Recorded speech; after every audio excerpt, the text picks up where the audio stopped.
Man, this was a different time and age, man. This is when disrespect was dealt with like immediately. But this went under the radar because a lot of people never got a chance to hear P's response to a lot of the stuff that was going on with EPMD. And I'm talking about PMD. Because when you say the P, everybody think Prodigy at that time, because Mobb Deep was blown up.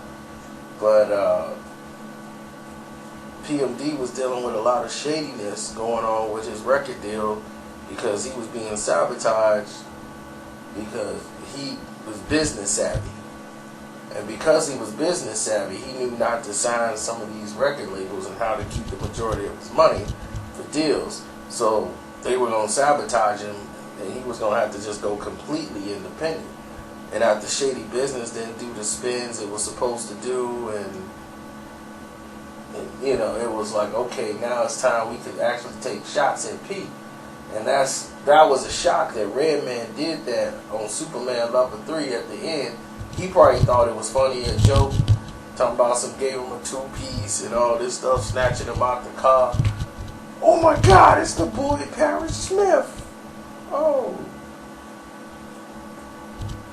So when he did that, it brought a lot of attention to the CD because everybody from the East Coast, Long Island, and they, dude, Redman dissed you. You know, see, the streets was social media back then.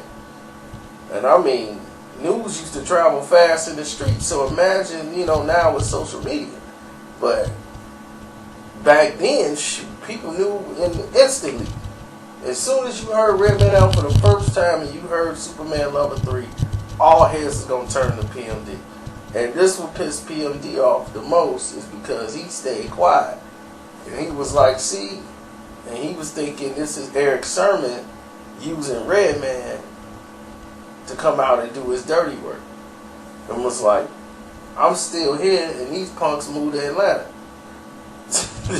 So what that tell you? You know what I'm saying? And you ain't out here in Jersey like that. You out there in Atlanta. You know, so P was like, look, I'm going to do a show in Jersey and rip it.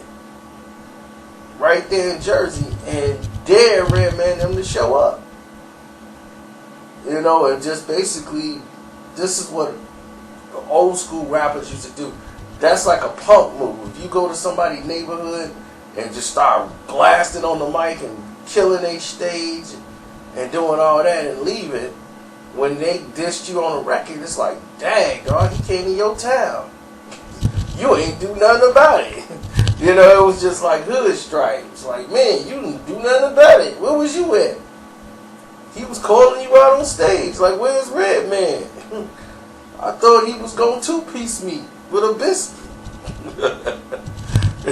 So Pete did his little shows, you know, that he was doing. He had his new album coming out called Business is Business. And he knew about the Mobb Deep thing with Redman and all of them going into it.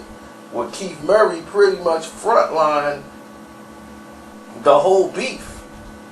Redman didn't even get involved. And he barely spoke on it on his album when they was really talking about him in the first place. Murray jumped up. Redman didn't want no conflict with Mobb Deep. Then all of a sudden, you know, Keith Murray and a couple of his guys, they approached Mobb Deep, and you know, things happened where he hit P and everything else started to go from there. So now Redman is like, look, man, I don't want to go to Queens and do this set, you know, or do no shows and sets over there, and they got beef with us. You know, Redman wasn't finna go over there. But when they dropped the Dark Side album, when PMD split up and EPMD had split, they had split doing his first album. Now here it is, Dark Side album roll around. You talking funny. You know what I'm saying? You talking like greasy.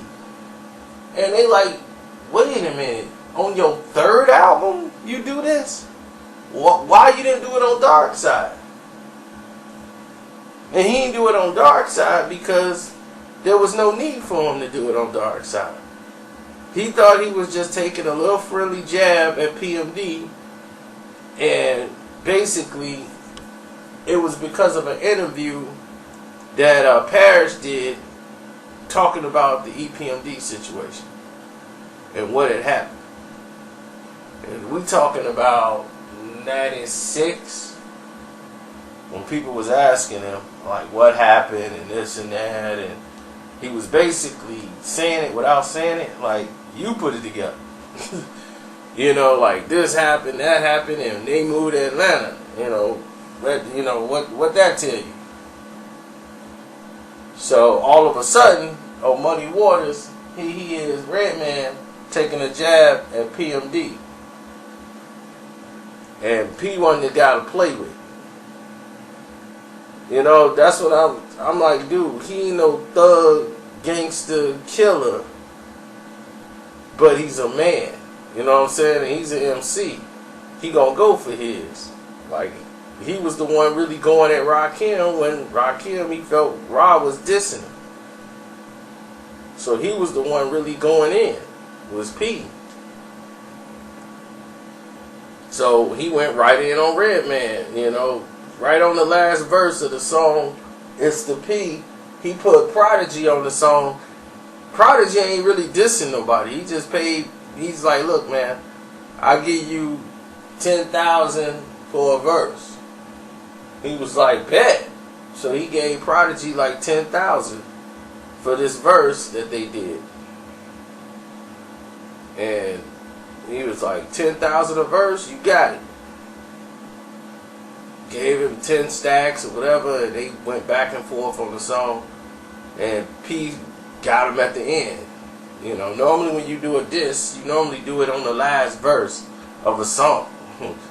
You know, you keep people in suspense. They don't know what they finna hear, and you hit them at the end with something. And he was like, now who's this kid claiming death with S on his chest, smoking cess, sounding like meth? I guess he need press. And yes, I must be insane with no brain on that cocaine. So man, the punk doctor, I got you. I mean, he was coming at him.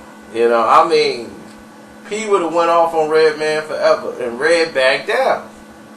So this just let you know right here that Red went back down, and they talked it out. And when they met a few years after the fact that Eric Sermon's second CD, Double or Nothing, like kind of flopped. It didn't do what they thought it was gonna do, and I think they met up like a little bit after that, and Redman talked to him. He's like, man, I ain't even respond to it because Eric told him don't respond to it because the album ain't gonna go nowhere. It's like, man, that song ain't going nowhere, the album ain't going nowhere, P's done. You know, he ain't getting no spins, you know, nobody really dealing with him, don't even worry about it. Like, he's been blackballed. And unfortunately for Parrish, you know, it worked out that way. While Eric was producing for all these other rappers and stuff and artists, he really didn't get his money into the Marvin Gaye situation. The Marvin Gaye situation got Eric Sermon making about $100,000 a year just off the song music. And they gave him part of the publishing rights to the song, Marvin Gaye's family, because of the way Eric did it. You know, they loved the way he honored he honored their father and their family member. Not like when Alan Thicke's son, Robin Thicke, decided to take his music, let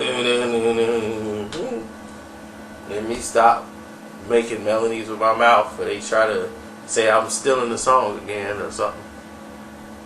You won't believe that. I've actually been like having my YouTube page attacked for stuff like that. They still trying to find any reason they can to tear my page down. Why? All I'm doing is making videos that the people like and the people want to see. They want to alter the way you see my videos. My videos right now are probably at the bottom of every search engine in the whole world. People are paying money to submerge my videos down, dude. That's how ridiculous it is. That's why every hit I get, I'm appreciative of, because I know these are from real people. I have no commercial hits that's been paid for, and you know they fake when you see 67,000 views in 10 minutes. You know that's like fake. I'm like, who watching that? Who watches a video that fast? The video been up 8 minutes, is already at 14,000. You see what I'm saying? It's got a lot of garbage in the game, especially this game. But okay, they want to play ball, want to do all that stuff. That's cool. I'm just gonna continue to do what I do, put out the best and put out the better video, and that's it. I'm out.